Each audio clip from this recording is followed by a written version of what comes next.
Helo Anna, sut mae Hans yma, gyfeilliach bod chi gyd yn cadw'n iawn. Fideo cymerol byr heddiw yma, does na'm lot o cynllunio wedi bod cefn i hyn, ond rhywbeth sydd dwi wedi penderfynu gwneud bore yma di hyn, felly drwg gen i os dwi'n malu awyr rhywfaint. Chydig bach am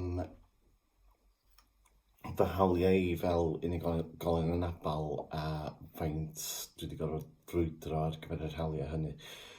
Rai ohonoch chi gwybod, wrth gwrs, fi o'r mam yn gorfod brwydro i sicrhau bod gen i hawl i addysg.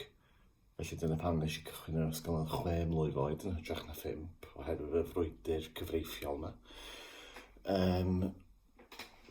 Wedyn, wrth gwrs, dwi wedi cael sawl, dwi wedi gorfod brwydro am yn hawl ar gyfer cartra addas, dwi wedi gorfod brwydro ar gyfer fy hawl i fyw yn annibynnol. Dwi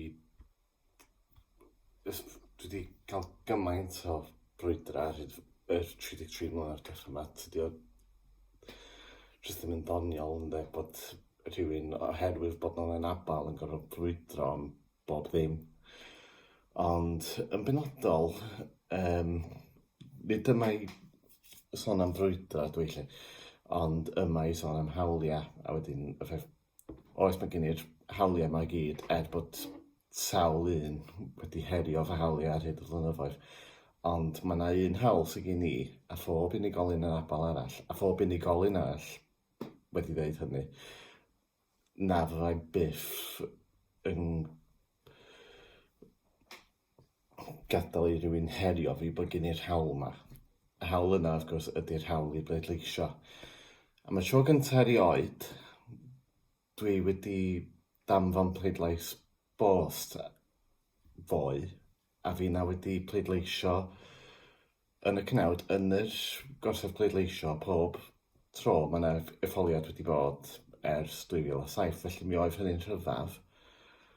Ond eto, gan ystyried pethau fel yma nhw ar hyn o bryd, pleidlais bost yw y peth mwyaf diogel i mi wneud, ynde.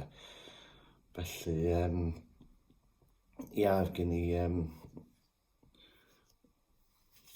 oedd o'n teimlo'n rhyfedd, ond oedd teimlo'n rhyfedd hefyd fy mod i efo'r gallu i parhau i gwneud yr hyn sydd gen i a phawb arall dros 16 oed yng Nghymru hawl i wneud, sef pleidleisio. Mae'n rhywbeth mor bwysig, a sy'n ni'n annog unrhyw un sydd heb pleidlais bost eto, neu sydd hefo pleidlais bost wedi cyrraedd, neu sydd am pleidleisio ar y diwrnod hyd yn oed, ar y 6 o Fai, ewch ati i bleidleisio.